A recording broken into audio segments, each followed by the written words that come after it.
We're back. Here we go. Morse Code Podcast, episode 77. You just confirmed to me off air. I'm trusting you on this. I didn't look it up myself. I'd trust me. Stone Cold Steve Austin. Don't trust anybody. DTA. What do we got, man? It's been a week. Actually, it's been like 40 hours. It seems like it's been a week's worth of news and different things coming out. Where do we start? Let's start here. Let's set the agenda. We have John Karalis joining us later on for a second time, returning friend of the program. We're going to talk about his new book. We're going to talk about the Celtics. We're going to talk about what else? I can't believe we did 45 straight minutes of politics with him. Talked a lot of politics, a lot of endangered species. Yep. We talked a lot of global warming. A lot of global warming. Everything was on the table. You name it. We talked about it. He knows a lot. Very, very smart guy. But in all seriousness, no, we talked about his new book, talked about Celtics, and we talked about just some stuff around the NBA. So it was very, very good conversation. We'll get to that, I don't know, in a little bit. But for now, let's start here. Let's go live to Brooklyn, the Mecca. James Harden is a Brooklyn Net, as we all should know by now. If you haven't heard, you just did. He's a Brooklyn Net. I'm not going to get in. I don't want to get into the details of the trade, who went where for what. And I think the basics are the Nets traded their future for a fat James Harden. Yep. For the most part. Paraphrasing. Yeah. Rick Ross, pretty much. Literally Rick Ross. What were your initial thoughts on the trade? Were you following that yesterday? It was pretty fun. Like following the rumors and then, guys on the radio were talking about it. What were your thoughts or I guess like predictions when you first heard? Like, I think as soon as like that press conference aired the night before, that's when I was like, oh, like, I think this is getting serious. Yeah. I genuinely don't think this guy wants to work here anymore. And I don't think he is going to until changes are made. That was a very good guess. Yes. Yeah. Would he say something like, I've given the city everything that I can? And given everything. Yeah. I just don't think this is going to work anymore. I just don't think this is going to work out. He basically broke up with the Houston Rockets, at the press conference. Yeah. I'll only give like one initial thought, which is like how I think they'll do as a result of it. Okay. I think the comparisons to like the Warriors' big three are kind of crazy to me because the style of play of at least two out of the three guys, Harden and Kyrie, if Kyrie fucking plays, is too similar.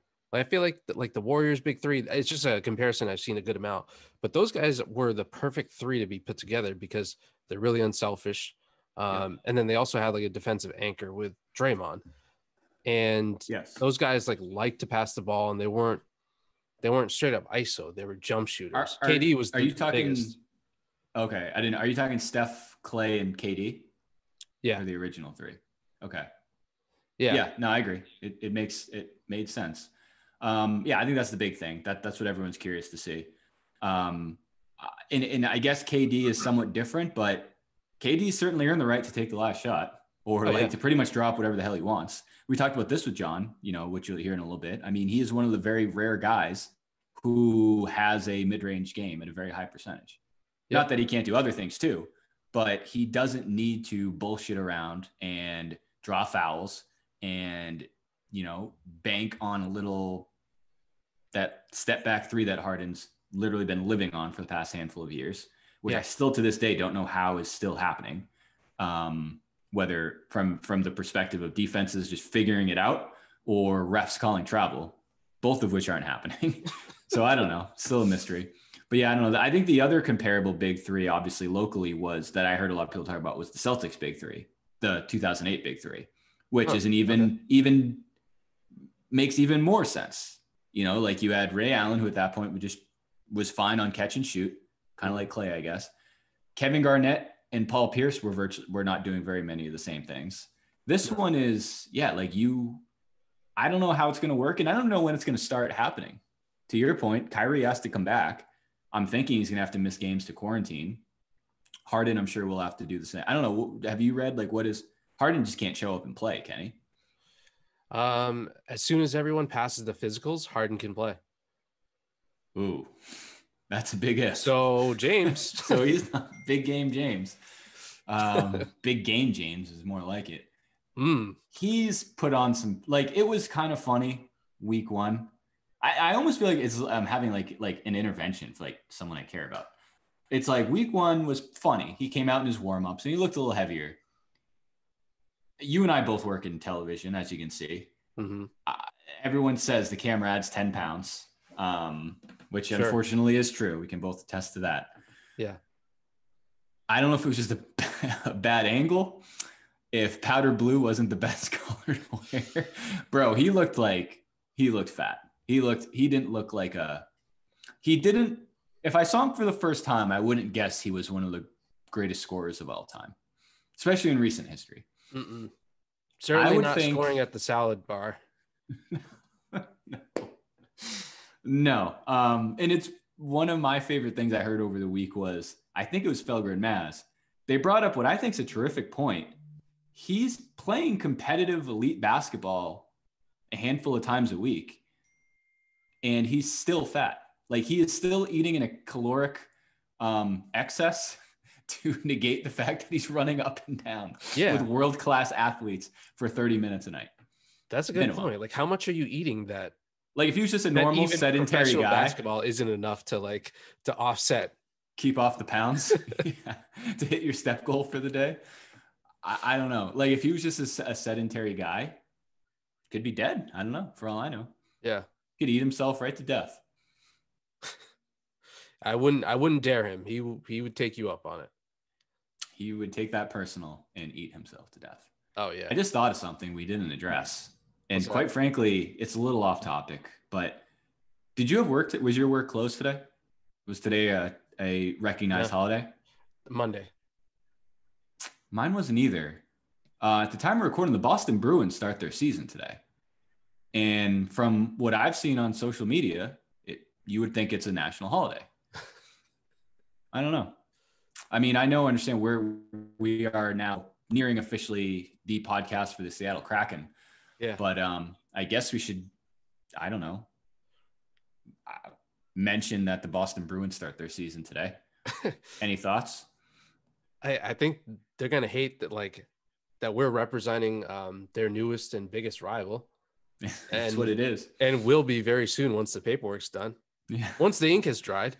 I think the way the contract's worded, we're going to be the first podcast to record via Zamboni during Kraken games, which is going to be exciting. I'm a little nervous, but it should be cool. Anyway, the Bruins start tonight. So I assume our local audience, we're going to get 0 listens on this because everyone else will be watching the game. But let's get back to more pressing matters. So James Harden, the Nets. Any last thought? Any last regrets, I guess, or any thoughts about the Celtics officially not pulling the trigger on Harden? You still feel the same way? Happy? Yeah, same way. If it was, like we said earlier, if you swap KD for Harden instead, and it's KD that we're talking about, I would do that trade. Obviously, because he would bring us a title. But Harden's not good enough, so I don't even have to consider the baggage. No, I don't. Mm-hmm. So I think the latest package that came out was Jalen and Smart and at least two picks, right? Something like that. Maybe probably more. Was it Jalen and Smart? I know it was Jalen. And I know that's Jalen Smart. Okay. Jalen Smart, and we'll call it 2 first and 2 swaps, whatever the fuck that means. I would definitely do that for KD. I would do that for pretty much everyone else. Not Kyrie, obviously. Not Harden. Not current James Harden. Durant, yeah. Anthony Davis, probably. Kawhi, I don't know. Dame, yes. Steph, probably not, because he's older. There's a number of players I would do that deal. I don't think it's a crazy ask. If you didn't tell me it was James Harden, you just said, hey, we're gonna offer you a top 5 player in the league, led the league in scoring the last handful of years. He's brought his team to the conference finals a couple times. We're asking for Jaylen Brown, Marcus Smart, and some picks.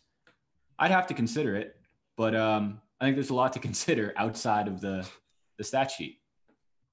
On there's a paper lot is to what consider. the pros call it. There's a lot of mass to consider on that. I mean, here's what I want to see next. I'm not the only I guess thing I have against it too, and I know people have made this point, is by us not getting James Harden, that means someone else does. You know what I mean? Like that means the Nets did get James Harden, Yeah, and they're in the sure. same conference as us. I think it might be a little rocky start. I think it'll work itself out. I think James Harden. I would have contractually worked. James Harden has to lose some weight. I thought about that like in general. Like, I guess it's never really happened, but I assume it's like an unspoken rule. Like, it's not okay if you just come into the season and are fat and like not good at basketball anymore. You know what I mean? Like, we kind of assumed this was a given. Yeah.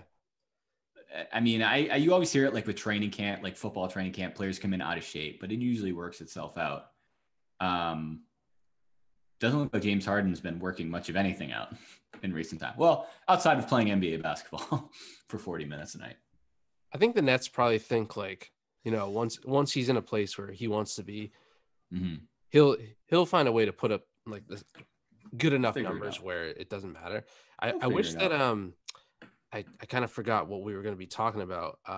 Because otherwise I would have brought I have a ton of like shirtless James Harden pictures. I wish that we could have taken that, shown it on the screen, and compared it to present day. So did you want to share your screen? I don't think that would be safe. Nah, it's okay. I had some on my phone, but I accidentally deleted them. Okay, cool. Let me ask you this. Do you think Kyrie comes? I'm literally asking, do you think Kyrie comes back within like the next couple months, or if ever? And also, do you think there's any pros to Kyrie not coming back? Because I do. Oh, yeah. So I think this team could work a lot better without him. Yeah. So the first question, will he come back like soon? I don't think so. And then the second question, is that good? Yes. I think so too. I mean, one of the things that frustrates me the most is now, like, am I surprised by this? Not really. Am I surprised that there was an issue with Kyrie Irving? Of course not. But this is a pretty big issue. I didn't expect him to legit just not come to work. And on top of that, now all this shit coming out of the woodwork, like, I'm sure you saw he's pissed that basically he sounds like he's pissed that Steve Nash was hired, or at least he didn't have a say in it for some reason. Sounds like him and KD are starting to not, this is partly Kevin Durant's fault, but it sounds like they're not best friends anymore. There's tension there. Mm-hmm. I'm sure everyone else on the team, whoever's even left on the team, isn't thrilled with this. And now if you lose Kyrie, if Kyrie doesn't come back, you basically traded away good players, future draft picks, and you lost Kyrie Irving. I don't know. And like the way like the NBA is set up this year, we've seen, especially with the Celtics, you don't even need good players. You just need bodies on the bench. If you have COVID guys missing, you need 8 people. Yeah. I don't know if they have 8 people. There's 2 things that I feel like people are kind of sweeping under the rug, which is number one, I did see our old friend LeJethro Jenkins. He recently interviewed Jarrett Allen, either earlier this week or late last week. And one of the questions he asked him, he was like, I got to ask, it's my job. What do you guys think of, like, what's the team's response to Kyrie? And how do you support that? Jarrett Allen was like, we 100% support him. He knows that we have his back, yada, yada. And I was like, all right, I mean, I got to take him at his face value. I don't know otherwise.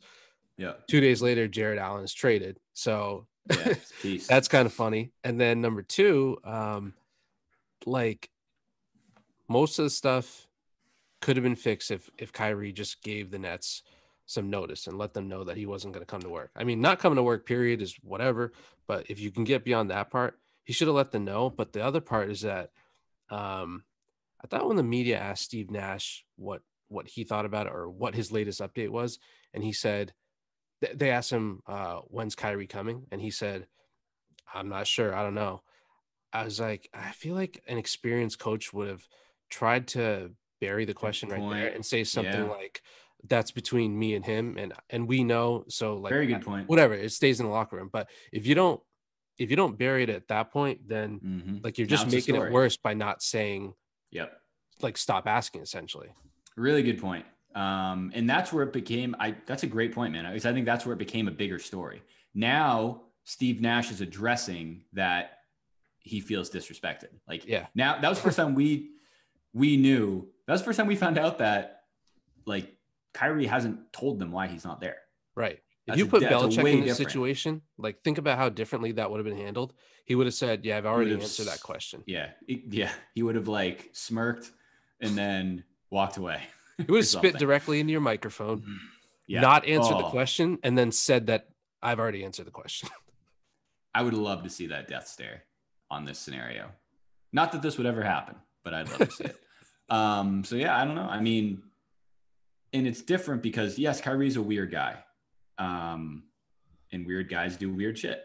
So I think it'd be, and again, people have said this, like, at first, I think it sounds like it had something to do with the capital shit.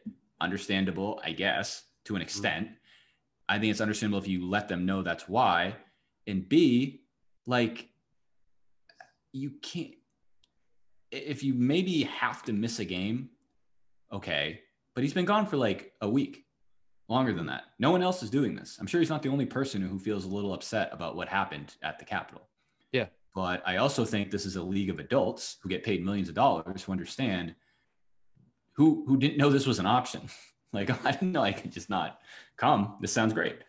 So I don't know. And now it's like, there's pictures of him at birthday parties and having a great old time. It's like, okay, well, are you so distraught you can't play? Are you trying to make a statement? Or do you just want to go to a birthday party without a mask while our fucking whole league is, half our league can't play? So I don't know. It's just not a good look either way. And now there's talk about he's pissed about the Harden thing. Which I don't blame him for. It doesn't make any sense, but we'll see. And now, to your original point, you have a first-year head coach who has to deal with all this stuff, who's already been, and this story was a story until it got swept under the rug. There were those initial inklings of, not really buying into Steve Nash when they talked about it on Kevin Durant's podcast. You know what I mean? That was kind of squashed. Now that conversation seems more and more relevant, like, as this shit goes on.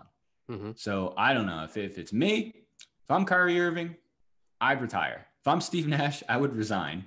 If I was James Harden, I'd do whatever the fuck James Harden wants to do. I'd go all in one way or the other. I'd go all in and say, screw it, just get fat. Or I'd go all in and say, I can win a championship here. Let me get my shit together. And then the whole time, I just picture like all these arguments going around like a movie. And then it just hyper focuses on Kevin Durant just sitting in his chair. Like, what did I do? As like the voices start to like muffle and get more quiet and quiet. It's just Kevin Durant just like, I left maybe the best organization in basketball with maybe, 2 or 3 all NBA players, a great head coach, and a top 5 draft pick to come do this bullshit. Like, I don't know. I was going to say, the other thing is, you may have a regret. That circle in the basement of that 70s show. Yes, exactly. Where they're all like smoking. Yeah. Yep. Everyone's smoking like KD. And they zoom to KD, and KD's just like going through it. Oh, yeah. It's everyone just all in on that Nets pack and KD just not having it. And here's the other thing. I think before they made that trade, I already said this. I thought that was the best team. I thought they were going to have the best record in the NBA. But I'm pretty sure I did say barring injury or because Bolio called me out on this. I said barring injury, or I think I said like a crazy James Harden thing happening or something like that. Yeah, like a fiasco of some sort. I think your star player going AWOL just is in that ballpark. Yeah, that's not just like a DNP coach's decision. That's no. That's a DNP my decision. That's a Kyrie decision. I did not play per my decision. Right. I'm questionable, but I'm fully healthy, by the way. Yeah. You might have some questions. I'm telling you the answer, and the answer is I'm not playing. So have at it what you will. But no, and again, the reason I asked about Kyrie coming back, I think, well, my original point was, I think with that roster before they made the trade for Harden, so you have that roster and Kyrie's AWOL. I still think Kevin Durant's good enough to take that team far in the playoffs. And now you say Kyrie comes back. Okay, that if he gets his shit together and commits to basketball, that's obviously an upgrade. If you bring Harden in and Kyrie stays away, I think that team's good enough to obviously get to the finals. All 3 of them I just don't know what it's going to look like. And I know that sounds cliche. We had the same conversation with Miami in their first years. I just think this is still different. It's different than the Heat. It's different than the Celtics. It's different than the Warriors. It's different than the Lakers. Having two players like Anthony Davis and LeBron James is a lot different than this situation. Plus, they're legit complementary players. LeBron James and Anthony Davis don't argue about who's going to take the ball up. No. They don't need to. I guess the only way it really could be unstoppable is now if KD's shot isn't there, you can, delegate to Harden. If Harden's shot isn't there, you can delegate to Kyrie. No one else can do that, obviously. I'm not even going to mention the fact that they lost who in the offseason, which no one is talking about. I think that's a good thing because I was going to put this, but I didn't want him to I don't know. I was scared that people might see it on Twitter and be like, okay, hot take police, come get this guy. Yeah. I think it's a good thing that Garrett Temple's best years aren't going to be wasted. No. Kevin Durant, Joe Schmo like James Harden. No thanks. And has been like Kyrie Irving. Where is Garrett Temple? Detroit? New York? He's in Chicago. G-League? Chicago. Okay. Yeah. He just had a kid, by the way. So. Oh, congrats. Could be the next one. Garrett Temple Jr. Yeah. You had some thoughts though on James Harden. I did. I guess separate thoughts outside of what we've just been talking about for 20 minutes. So I'm going to pass it over to you. And then I think from there, do you want to do, after what you have to say, do you want to do a quick prediction for this weekend in football?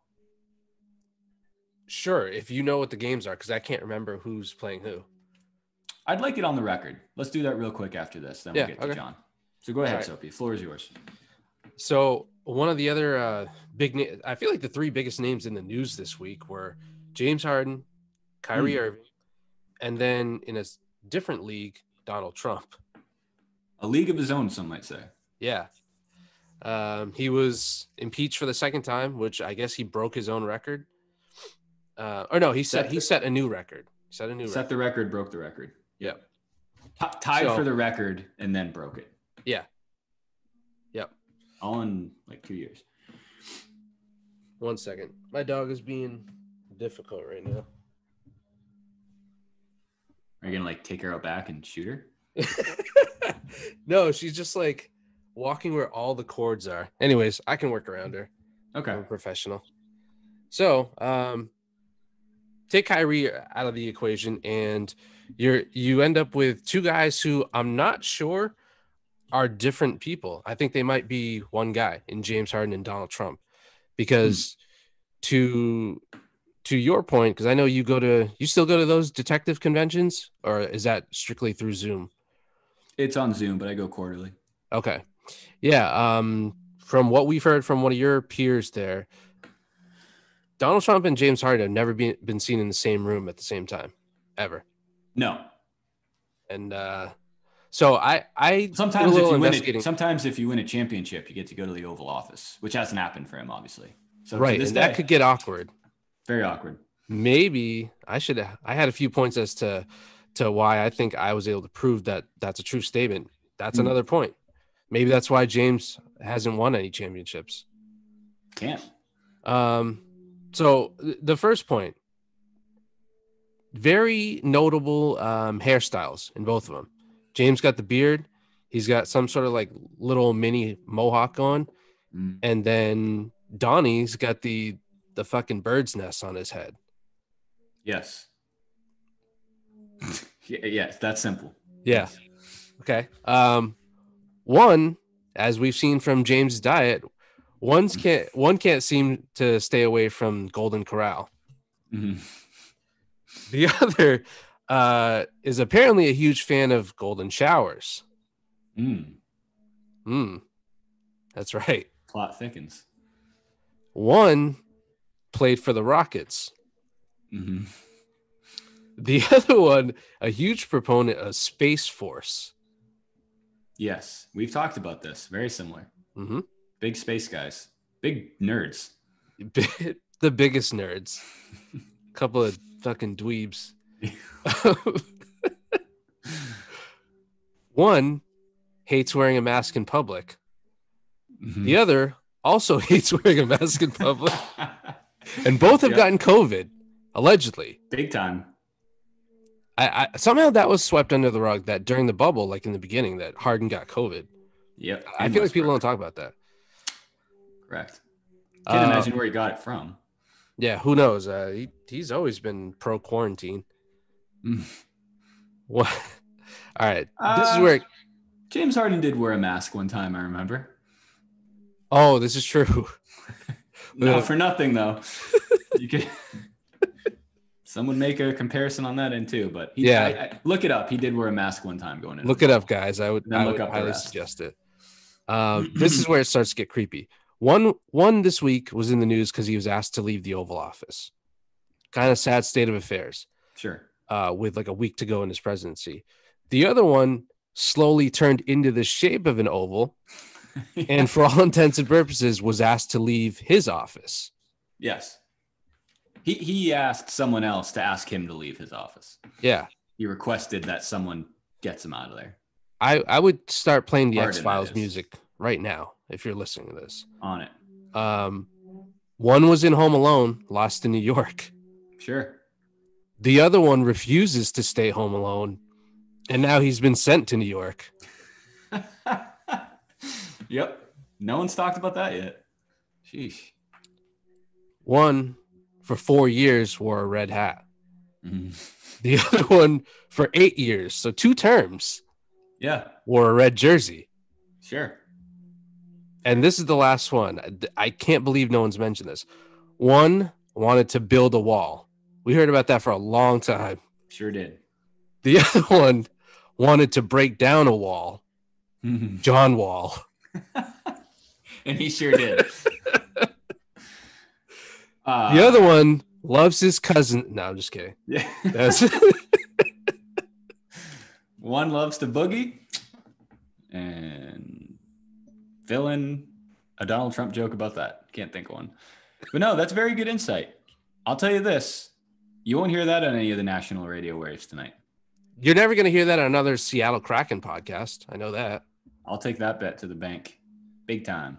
And laughing straight to the bank. You said it before we even started, that this is the reason now that I can say the Nets are not going to win the title, because James Harden, a.k.a. Donald Trump, do not want to be caught in this story. Mm-hmm. That's going to be awkward if one of them's going to have to not be there. Oh, wait, no, never mind. Biden's in office. That's what I was going to say. I was going to say if there's a, sneaky way to get back in there, you could always try out for an NBA team, win a championship.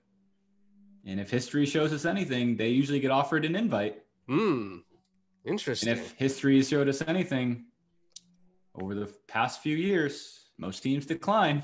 But anyway, you still got to send the invite. That's going to be weird. Championship teams back in the Oval Office if that continues again. When's the last time that even happened? Clemson? Ooh. Dude, today was the anniversary. McDonald's? Did you see that? No, the McDonald's gate? Yeah, for anyone who's not familiar with that story, today's the anniversary of the Clemson team, the football team, after winning the national championship, got invited to the Oval Office, and Donald Trump awarded them with $10,000 worth of McDonald's. Actually, something less than that, like $1,000 worth of McDonald's. I think we've talked about this. Maybe it was on the old show. Take this how you want. I would have no complaints with that. No, I actually phenomenal. That might be the best thing that he did while he was in office. Not even a close second. That was definitely on the path of making America great again. If that's how celebrations look over the next, if that's what future celebrations look like for winning a championship, especially a college kid. I get it. LeBron, Steph, whatever. Okay, this is kind of tacky. If I'm 18, 19, 20 years old, going to the White House to just have basically a McDonald's party, sign me up. That's my motivation to win every year. Yeah. I'm in. You got me. I thought things were headed in the right direction when that story happened. Certainly took a turn. People broke it as if it was bad news. A bad I was thing. like, I don't see the problem. Never understood that. I almost went back and asked if I could go back and switch my vote for that reason. That looked like a phenomenal evening of fun. I almost accepted my offer to Clemson. Yes. Yes. So anyway, good stuff. Go Tigers. Breaking news, by the way, in the Morse Code podcast. I don't know if you've seen this. Urban Meyer, next coach of the Jacksonville Jaguars. Speaking of Trevor Lawrence, speaking of Clemson. That's going to be an interesting tandem. Going from fucking shithead Dabo Sweeney to when was the last time Urban Meyer coached? I think a couple of years ago. I think he's only missed 2 years, Ohio State. And it was strictly due to like his health issues, right? I don't know. That's what they all say. Like every time a coach retires, it's, I want to spend more time with my family. My family comes first, blah, blah, blah. And then as soon as they get another offer, it's like, all right, fuck that. I'm back. I'll do it. Seriously, that's always how it goes. No, like coaches retire multiple times. I respect the bag. Jacksonville. I would not want to coach that team. Yeah, you'll get a great young quarterback. They don't have any fans, even when we have fans. Great city. Yeah, great. He is a Florida guy. He coached at Florida. I don't know if that has anything to do with it. Coach Aaron Hernandez. I don't know if that has anything to do with it. Might bring back Cam. He coached Cam at Florida, I'm pretty sure. Oh, yeah, that's true. If he wants Cam, I'll sign off on that today. I'll give him Cam. No charge. For Trevor Lawrence. I would make that deal right now. I wonder if Dan Bolio would. Probably not. No. Nah, not worth it. No. Let's do this real quick. Would take Brady back for free. No. Just so it's on the record, let's run through these games this weekend, and we'll talk about them next week after they happen. So if you've been following our show, we suck at predictions. They never go well. Case in point, my most recent today, I did mention on the NBA podcast, the Nets are going to have the best record in the league, and the Warriors are going to be the worst team in the league. Warriors look fine. The Nets are a mess, and we'll see. They'll probably face each other in the finals.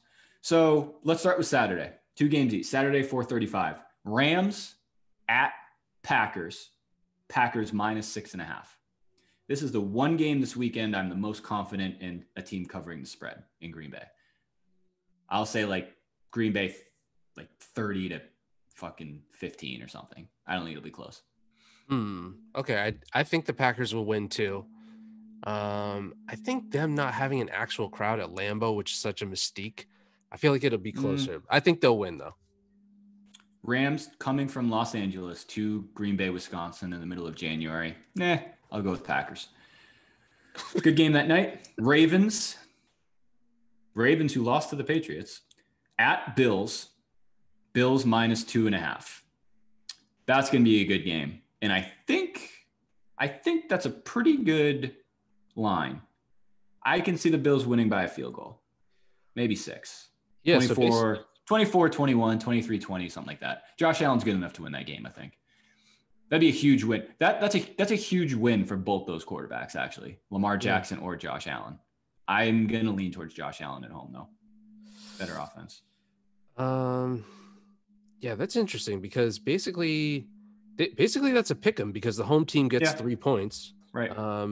Yeah, I'll say Bills will cover in that. I hope the Bills cover. I want the Bills to win. I like the Bills a lot this year. Yeah. I have no hatred for them as a Pats fan. None. Nah, definitely not. They have fans there. I think like 15,000. So they'll be jumping through tables and fucking spraying mustard at each other starting around 9 a.m. Sunday. Wait, is that one of the things they do? Yeah, you haven't seen that? They spray mustard? Like mustard and ketchup. Oh, look it up. Yeah, you've seen that. The fans, not the players. Okay. Sunday's the big one. Browns at Chiefs at 3:00. Chiefs -10. No pun intended. That is a big spread. Browns cover. And I'm not going to say the Browns win upright or, straight up. No, I'm not going to say that. Browns cover. I can see like 27-20 or something. I can see that being a competitive game. I think the Browns have a lot of momentum going their way. All right. Incredibly tough place to win. And I get that. And they're playing the best team. Like I said, we talked about this before. I think the Chiefs have been they've been a very quiet number 1 seed this year. They've just kind of been business as usual. They don't have headlines. Travis Kelce and Tyreek Hill had great years. Patrick Mahomes had another great year. it'll be either a blowout or, like I said, like 27-20 or something like that. Leahy, I hope you're listening. Oh boy. Yeah, I think that the Chiefs are going to cover and like cover by a good amount. Like I could see them winning by like 3 touchdowns, not points. Really? I think I could see it. Chiefs are just so tough. It depends how it starts. Like, remember last year in the divisional round, Texans were up like 23-0, something like that. And they somehow got doubled up. And they got blown out. So that's why it's like I can't even buy into what happens to begin this game. And again, Cleveland just did the very same thing last week. Went up 28-0. Mm-hmm. So I don't know. I think if that happens, that's not going to happen. But if they do get like a 10-point lead, it's a very scary team to try and, hang on to a lead with because they can score so quickly.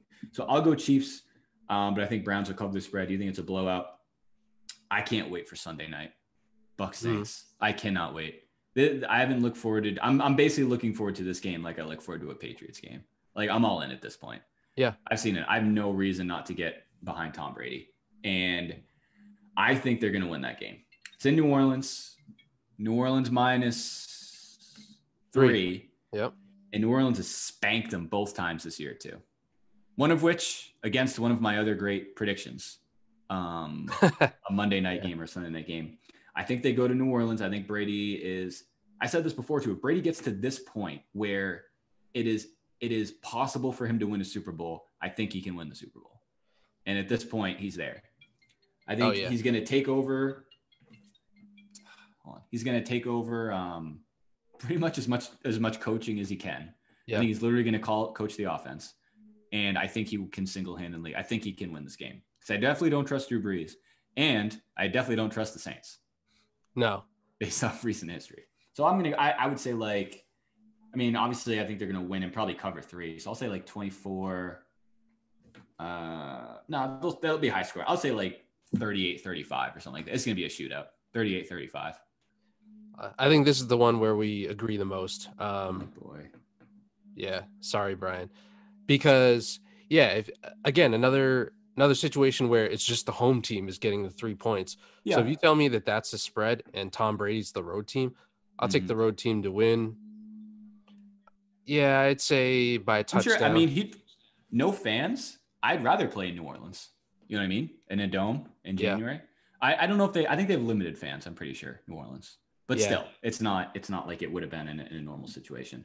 They also might have the most limited fans because I want to say, like, if I'm picturing their games in my head right now, when you look into their crowd, like some of the Brown Stadium and the Titan Stadium, those looked like, even though there was only 20,000 people, they looked like they were sold out. The Saints games looks like there's 200 people. Right. So give me the Bucs by like 6 or 7. All right, we'll see. With that being said, I'm pretty sure I just killed Tom Brady's year, so I'm not feeling great about that. But we'll see how it goes. Anyway, let's do this. Let's get into our conversation with John Karalis. Great guy, covers the Celtics. He is the host of the Locked On Celtics podcast, which is a daily Celtics podcast. It's phenomenal. Beat writer on Mass Live, and we'll get into the book he just wrote, Boston Celtics All-Time All-Stars. Really cool book. Breaks down pretty much each position and names a starter and a backup from all-time Celtics teams. It's really cool. So here's our conversation with John Karalis. All right, as promised, we have our good friend of the program, John Karalis, back once again, host of Locked On Celtics. Do your thing over at Red's Army, and you're an author now too. I am. Was this your first book? It is. It is. Yep. Okay.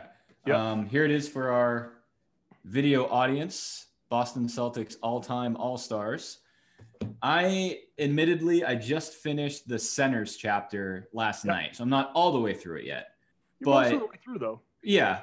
I'm going to ask you, what was some of the hardest decisions you had to come to make as a Celtics fan? And to preface that, why don't I let you preface a little bit? Kind of, what was your format and setup for the book for those who haven't read it yet? Yeah, so I was asked to do this book by Lions Press, and they kind of left it up to me. Okay. And so I said, well, if it's the Boston Celtics all-time all-stars, then I'm going to make it an all-star team, which all-star team is 12 guys. So I didn't let myself kind of like cheat on that. Generally speaking, you have your starters, the top vote getters, and then the people who are second generally get in. So I thought, okay, I'm going to pick 2 at each position, and then I'm going to give myself a couple of wild cards to get in there. So I limited myself to really 2 players at each position, 3 at a couple of positions. And then I did a couple of coaches. And so the toughest thing was, I think at some of these positions, there's somebody that you have to leave off. Right. And so I admittedly took a couple of liberties with a couple of the positions, at least the shooting guard position, because I don't want to say like I cheated, because the player qualifies at the shooting guard. But I did make a little switch there to make life easier on myself. The point guard position was hard. And I definitely, I had to leave somebody off that I was not expecting to leave off this team. And when you get through the wild cards, you'll see I don't add another point guard. So my 2 point guards are my 2 point guards, and that sucked. But you do a project like this, and it's not supposed to be easy necessarily. And part of it was a history lesson, not just a ranking of players, but a history lesson to kind of compare these eras and to look at some of the things that we think of fondly and emotionally, but realize some guys spent their entire careers in Boston, and some guys came to Boston after the best parts of their careers. So there are guys who have been Hall of Fame caliber players. They're like, you look at somebody like Tiny Archibald, who had a fantastic career, an amazing career before he got to Boston. Then he got hurt before he got to Boston, and then he wasn't the same player. He won a championship in Boston, and maybe if you rank all of the point guards of all time, he's higher than some of the guys that make this team. But his time in Boston wasn't up to par overall. So that's the type of stuff that I really wanted to look at and say, some of these guys had great careers, especially some of these guys in the 70s that get underrated. I feel like if this book sparks some debate, that's fine. But more so, I just hope that this book gives people a little glimpse into history and some of the things that made the Boston Celtics and created Celtic pride. And why are there so many numbers retired?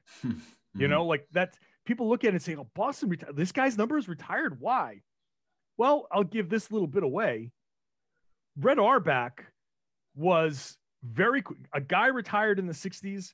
If he was instrumental to them winning, didn't matter the stats, didn't matter. Like, you retired, your number was retired. Like that a month later, because he wanted to create that Celtic pride. And the numbers that hung up there that showed everybody, like, we appreciate your service, your loyalty. And so that's part of the entire process too. Yeah, and I thought good point though too, because it's trying to think of an example, but there's chapters where you're comparing guys from the 2010s to guys from the 50s and 60s, and I think that's probably where it gets a little tricky doing an apples to apples comparison. But at the same time, that was actually some of my favorite parts of the book. Like, I know Paul Pierce, I know Kevin Garnett, I know Isaiah Thomas, some of the more Rondo, the more recent guys you mentioned.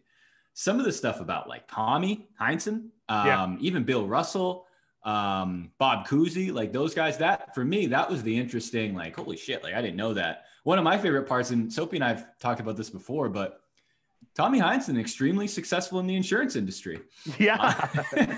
While putting up Hall of Fame numbers on the court. It's kind of wild. Those 60s teams where people don't realize, like, you just think like, oh yeah, you're part of the Boston Celtics in the 60s. Like, you're a millionaire in the NBA. Like, no, those guys, a lot of those guys were working second jobs. And, how Tommy Heinsohn was saying like, yeah, I mean, I could do some stuff for the Celtics, but this insurance thing is really good for me right now. So I'm going to go do the insurance thing. Like, are you kidding me right now? Right. Like, can you imagine that today? And that's like, when you look at the point guard discussion, that's a good one because it starts with Kuzi, but you go through the 60s, you go through the 70s. There's an 80s representative. There's current representatives, and you look at some of the things like when you mentioned Kuzi, how the assist was handed out back then, and how now it's a much more liberal interpretation of the rule, and how you couldn't put your hand on the side of the ball back then. So somebody like Kyrie Irving, who's got like the greatest handles in the league, but if he played back in the 60s, he'd turn the ball over 10 times with palming violations. So that was very interesting. And so when I'm notorious for when I get into historical fights on Twitter, my biggest thing is you have to take the context with you. You can't just take Bob Cousy and put him into today's game. He's going to like dribble the ball like a kid. Like, no, if you tell him that if you bring him into 2021 and you make him born 19 years ago through the AAU system, through all of the influences, understanding that you can put your hand on the side of the ball and control the ball that way, imagine how much better he will be. He was good under those rules. Imagine how much better he will be now. So that's the type of stuff. And take today's players and put them back then with no weightlifting, making pennies on the dollar, and especially the black players with racism so rampant back then. Part of my influence in this book, they had some of that back then. Yeah, it might in Boston, have been a tiny bit. Somewhere around the country, there was it was black people were not exactly welcome. Okay. So, and I think that matters when you look at Sam Jones being as great as he is, and Casey Jones and Bill Russell. These are guys traveling with the Celtics. You think like nowadays not so great either, but these guys are shielded from a lot of it personally. And imagine being a player today and going down to play Memphis and walking at the hotel and they say, I'm sorry, you black guys, you can't stay here.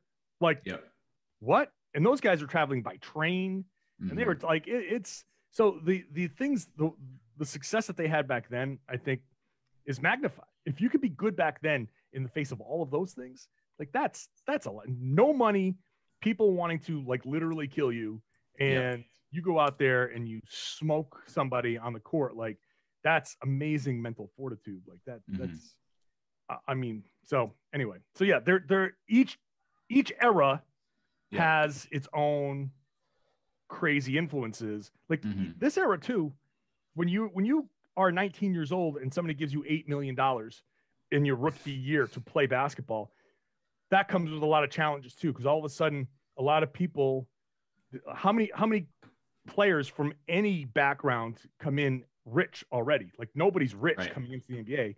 You come in and all of a sudden it's like, here's $8 million. Boom. Oh, okay. Yeah. that has its own like ups and downs. So comparing errors is tough, but it's fun. Yeah. John, real quick, in the beginning, you said this is the first book that you wrote, right? Yes. So I want to congratulate you on that and congratulate Dan. This is the first book that he's read. Well, actually, to that point, well, not to that exact point, but I will say this, it's a very, it's an easy read. I think the way you put together, you know what I mean? It's not, I got 2 books for Christmas. I'll put it this way. I got this book, which I've been wanting to buy since it came out, but my wife's the type of person where I can't buy things from like September to Christmas because she'll yell at me and say, like, I was going to get that for Christmas. So I got that. And I got the Patriots Dynasty book, which is like 1,500 pages. And it's like, I literally need to like dedicate like probably like the summer to knocking it out. But this is cool. It's great. Be done in a weekend. 100%. Super easy. position by position, like I said, and then it sounds like there's like some wild card stuff I still have to dive into, which is great. Yeah. So no, very, very cool. Like Soapy said, congratulations again. You've got between that and the podcast, man. I don't know when you sleep, when do you do like stuff for fun? Like when you eat? Oh, trust me. If there's one thing I do plenty of, it's eat. Okay. But it's, working, it's not really work. Like I do the podcast. Right. No, true. It's like, yeah, I don't know. I definitely do a lot, but there's time for fun, but also basketball is fun. Sure. Okay. Yeah. So, all right, I'm going to shut everything down and sit down.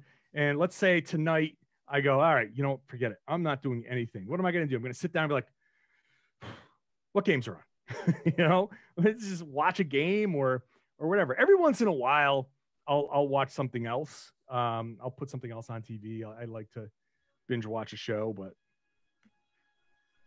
it's basketball is fun enough. I'm not exactly,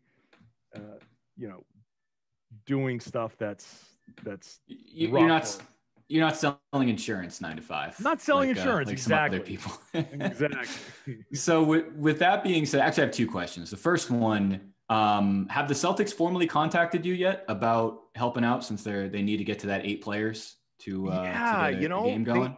They haven't. Okay. I feel like that's a missed opportunity for them because a 47-year-old who's horribly out of shape could certainly give them a solid 30 seconds on the floor that you just can't get from anybody else.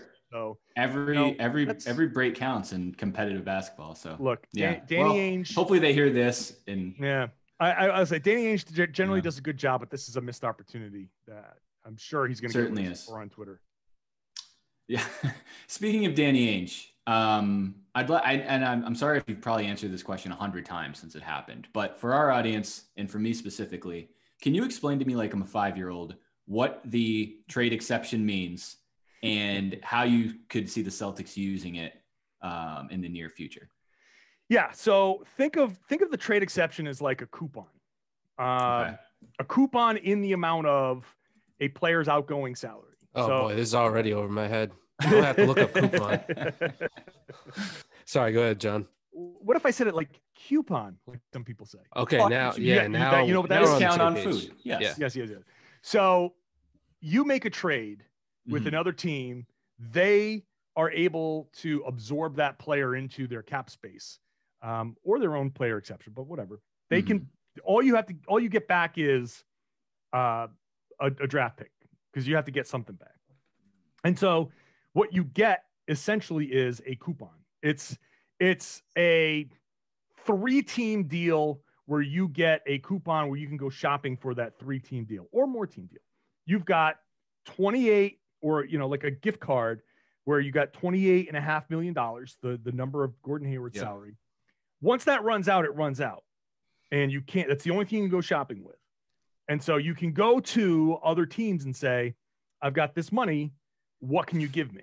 And you can only pay with this. You can't say, I'll use this and a Carson Edwards. Like, no, that doesn't matter. Like, okay. So the traded player exception is a slot where you can acquire a player from another team. So I tweeted out Kelly Oubre the other day, just because he was having a good game. Not that I'm pining for Kelly Oubre, but the situation is that the Warriors have a player who makes $15 or so million, that their tax bill is going to be like $80 million. They're not winning a championship this year. And you say, all right, the Celtics need a guy. He's available. The Warriors will gladly give up somebody like that for nothing in return for a second round pick, a late first round pick, whatever, just to save an exponential amount of money.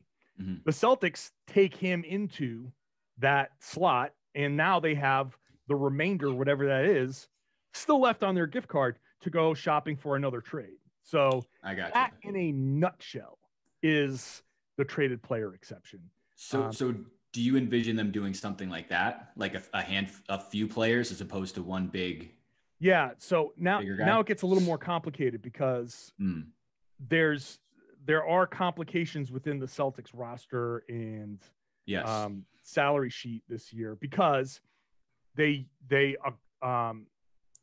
got Tristan Thompson using the full non-taxpayer mid-level exception. That's one of the mechanisms that triggers the so-called hard cap, which is a number you might hear it referred to as the apron, but it's basically a number of $6 million or so above the luxury tax, where if you do a sign-in trade, if you use your all of your exceptions, if you use the full non-taxpayer mid-level, that triggers that hard cap. Now you cannot, under any circumstances, at any point in the season, spend above this amount of money. Okay.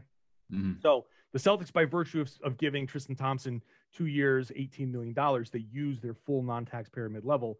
That triggers the hard cap. So the Celtics don't have $28.5 million of room. They can't go out and get a $28 million guy because that puts them over the hard cap. The league will not allow that move to happen.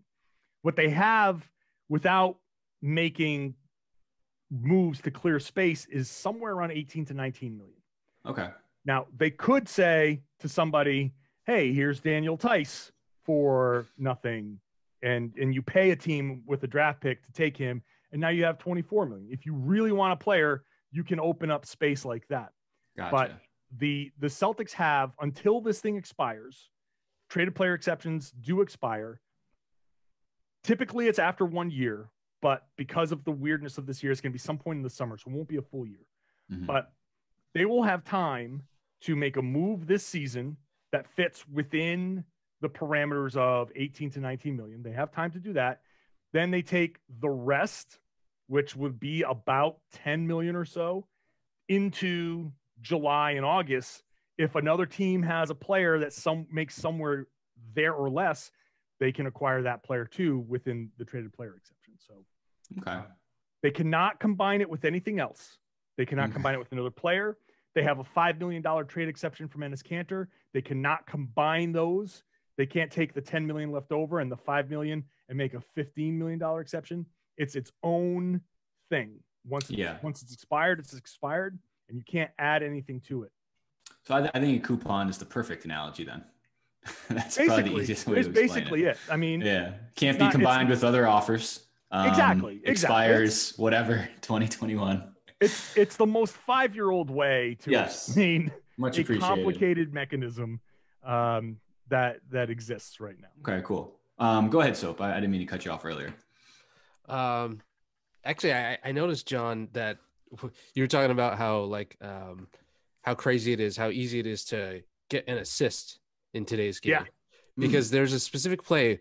Who was involved in was that a LaMelo Ball assist, or you tweeted a specific one and I was like, damn. So whoever got the assist, the person who scored the basket took 2 dribbles from like the 3-point line. It was so I was looking through Jason Tatum's assists. We had was it a 12 assist game or something recently? Yeah. And so something like that. I was going through and looking at all of his assists just to see what he was finding, what he was seeing. And one of the assists was a pass to Peyton Pritchard where he caught it on the left, like right at the break, and ripped through, took 2 dribbles, a hop step, made a move, and laid it in. And I said, that should not be an assist. No, that should not be an assist. Now, technically, under the rules of the NBA, but they basically give the assist to the last person making the pass if the player makes an immediate move to the basket. So that technically is an assist. I'm not going to sit there and go to the official scorer and be like, take this assist away. This is a blasphemy. Yeah. How dare you insult Bob Cousy's legacy like this? No, like it is what it is, and whatever. It's not the biggest deal. I just should be capped at 1 dribble. It really should be like, the wording is directly leads to a basket.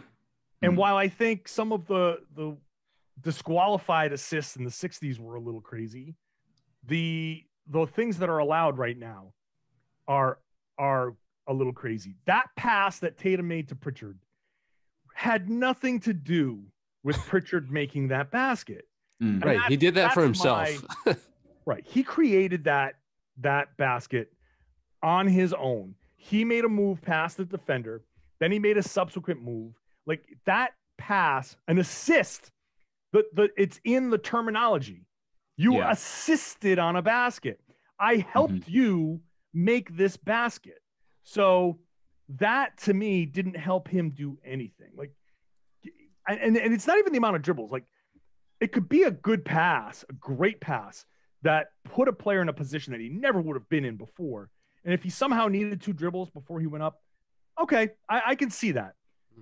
I want the term assist to actually mean that you assisted on a basket, because we use this terminology to explain how good a player is.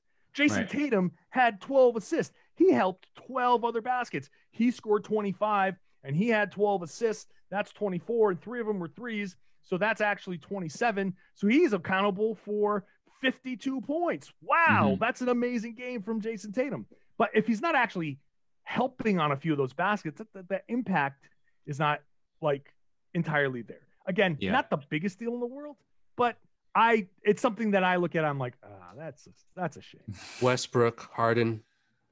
I'm sure.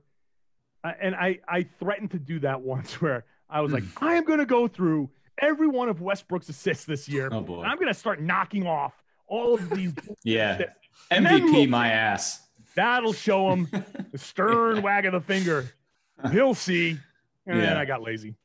Yeah, fair enough. That'd be like the Barkley. He'd be averaging a triple single. Last question for me before we let you go. Last time you were on, we briefly mentioned the 3 of ours favorite Emmy award-winning show, Family Matters, but didn't really get into it too much. So I have a quick kind of rapid-fire question for you as a basketball guy. Think back to the mid-'90s when I'm sure you were covering high school basketball in the Midwest. Who did you have on your big college board? I'm not that old. Shit. I mean, I was still in college in the mid-'90s. Come on. Hypothetically, then. Yes. Who did you have higher on your big board coming out of high school? Eddie Winslow or Will Smith from Bel Air Academy? And I'm sure you're asked this 100 times, but no, I've never actually been asked that question. I figured. I think I'm going to go with Eddie Winslow. Me too. Yeah, I mean, look, Bel Air Academy, what kind of competition were they facing? Carlton was on the team. Yeah. I mean, no one ever really talks about that. They're out there. That was all street ball, man. That was playing out there in the chain link fences. Yep. Will is going out there. He's wearing like a smoking jacket, like instead of warm up. That's Bel Air. Like, I mean, I respect Will's game, but he's like, this is like Wilt Chamberlain going up against plumbers and electricians. This is some would argue he did. I do not respect the competition that Bel Air Academy faced, and so I have to go with Mr. Winslow. I saw this real quick. I saw this floating around Twitter before. Have you ever seen like the action? And Sophie, I think you tagged me in it. The video of like those scenes from Fresh Prince playing basketball. It's literally like a elementary school, like clearly a fake TV set like gym. That's so absurd. Like when you really think about being centered around like Bel Air, it's actually hysterical. Like when you actually go back and look at it. I think when you look at, because the one thing now, having worked in TV, every set that you see is always incredibly small. It's all a lot smaller than you really think. And like when you see people on TV under normal circumstances, not COVID or anything like that, we watch the news and they look like they're normally spaced. They're like almost on top of each other in a studio. And so to get the shots that they need, they can't play on a real court. All of these TV basketball courts, especially the sitcom-y ones, the 3-point line is like touches half court. Like half court is the court has got to be like 30 feet long. It's insane. You grab a rebound, you take 2 dribbles, and you're laying it up on the other side. So yeah, okay, it's hilarious to me. Yeah, I thought that was funny. And just one last thing. Yeah, because it's so small, why the hell did Carlton rear back and throw a baseball? That's where I saw that's what reminded me. Great scene, by the way. One of the greatest shots of all time that never was. Have him pull up. Like he came back. He was like he's throwing a Hail Mary. Why not? It looks like he was trying to throw someone out at home. Right. Yeah. Have him just pull up and just shoot a janky above the head and just watch that. But no. I mean, it's a great gift to be every timeless. It's a great one to use whenever somebody thinks they're gonna hit a buzzer beater and it misses by a mile. But I don't know. It's funny because the movie that one of the characters that Dan idolizes is Michael J. Fox in Teen Wolf, and it's the same situation in that movie. But last question I had for you, John, is I've seen you tweet a little bit about the TNT coverage. Specifically, do you think that Dan and I would have a chance if we applied for C. Webb and Reggie Miller's positions? Yes. Oh, thank you. And please take no offense to this follow-up comment. Oh, because anybody would be better than those. We'll edit that part out. But yes, I agree with you. Great answer. But you enjoy comedically the studio show though, right? No, not really. Really? Yeah. No. Like Charles Barkley and Shaq and them? I mean, I'll watch it sometimes. It's okay. I get it. Yeah. Look, I am very self-aware. Mm-hmm. I understand. I don't necessarily like that show. I don't think it's because I just want to hear them talk about the game. Yeah, there's not much substance to it. You've got Kenny and Shaq and Charles and you watch this game. Give me something. Tell me you're Hall of Fame players. Tell me something about this. Okay, fine. That's not the direction you want to go in. You want to have more fun. Cool. It's not. I'm not going to sit here and tell people they shouldn't watch. I'm just not going to watch it really. But the thing that really pisses me off, that honestly, I don't care that they want to go all entertainment. I'll still watch it sometimes. I think Ernie Johnson is great, and I think sometimes they can be really funny. I think they've started to really go over the top a lot, which is just I'm not interested in. But the thing that really bugs me a lot is how much they denigrate the game, and I think the NBA has a real problem with its hosts, its talents that are around the game saying, well, I don't like this about today's game, or I don't like that about this. Oh yeah. And just they really and there's a you can say that, I'm not a big fan of how this is how it is, but you could also be a little enthusiastic. Sometimes just if you don't like that this is happening, just don't say it. Just this is how it is. Accept that this is how it is. In 2021, it's not 1980s basketball. It's not 1990s basketball. The game has changed. And if you don't like it, fine. You've said it. We know you don't like it. Now analyze how it is, or shut the hell up let someone who understands what today's game is say, okay, this is what's happening. And there are legitimate things to complain about in today's game. I agree. Paul Westphal came up recently because he sadly passed away. When he was inducted into the Hall of Fame, I had a chance to talk to him for a little bit. And we talked about today's game. And he said, look, the game has become kind of homogenous.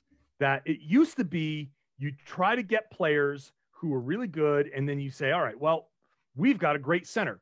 We're going to work around a post game, and our game's going to be centered around, no pun intended, this guy this is our star, and we're going to play inside out. And some teams have these guards, and so you start outside in. And you look at all of the shot charts from all these different teams, and some of them have a heavy mid-range, and some of them are a little further out, and some of them are really packed in the paint. Now, if you look at everybody's end of season shot chart, it's a bunch of 3-pointers around the edges, a bunch in the paint, And that's it. There's an entire swath of mid-range that doesn't exist because it's been so de-emphasized, and every team is literally trying to play the exact same way. And the only way that there's any exception is if you've got a Kevin Durant who is so good in the mid-range that, okay, you shoot 70%, you're allowed to take that shot. Jaylen Brown this year shoots an exceptional number. You're allowed to take that shot. But if you're not hitting above 50% or near 50% from that spot, you're going to get the, hey, find a way to drive it to the rim, find a way to get to the free throw line. And this overemphasis on, oh my God, you have to draw fouls. Yes, I look at this and I'll be analyzing games and saying Jason Tatum needs to get to the line more. But at the same time, free throws are boring and they need to find a way to keep the game moving. And if like part of why I don't like watching James Harden play is that 80% of the time he's just trying to hypnotize you with a dribble and waiting for like a person to just make a little flinch. And he's amazing at exploiting that flinch, but that's all he's trying to do. And I'll sum it up by saying this. It used to be that guys would try to find weaknesses in the other team and try to exploit those weaknesses. Now guys are trying to find weaknesses in the rules and in the game itself. And they're trying to exploit the rules and not exploit the other team's weakness. That is a differentiator that I do think that the NBA has to fix. But at the same time, the overall product I still think is really, really good. But there is still work that needs to be done. Yep. Yeah, I agree. That's really good. And again, like that's what I think all these, we talk about Shaq and Charles and stuff. I think that's kind of what they harp on and they let you know about it. Hey, just like you said, we found weaknesses in other guys. We attack. Now it's a more analytical game. You can blame the Warriors, you can blame whatever you want, but and we talked about this before too, talking about, yes, the Warriors are great, but at the time, remember that was relatively new. Everyone is copying your blueprint. You can't expect that dynasty to last another 10 years, even if you didn't lose Durant and Clay and all that stuff. But anyway, good stuff, man. I know I hopefully didn't keep you too long. We'll let you get back. But before we do, what is the best way to get a hold of your book? Well, I think any online bookseller will have it. So Amazon, Barnes and Noble, some of the more independent places. I haven't been out to any bookstores. I don't know if they exist anymore. Very good point. That's right. So I don't know what's going on there, but anywhere online. Perfect. I think like people have been asking me about signed books. I think I'm going to try to find a way. I've never done this before. So that's fair. We'll just put your home address in the show notes and then, so orderly line, masks, 6 feet distance. Exactly. Request a signature. In lieu of that, I'm contemplating just if people want any kind of signed copy or anything like that I can find my way to some extra copies and just send them out myself. Nice. For the additional postage and all of that stuff. But cool. Good news. Well, John Karalis, thank you again, my friend. Boston Celtics all-time All-Stars, Locked On Celtics podcast, Mass Live beat writer, and we'll let you get back and maybe talk to you again soon. All right. See you. All right. Thanks, buddy. Thanks, John.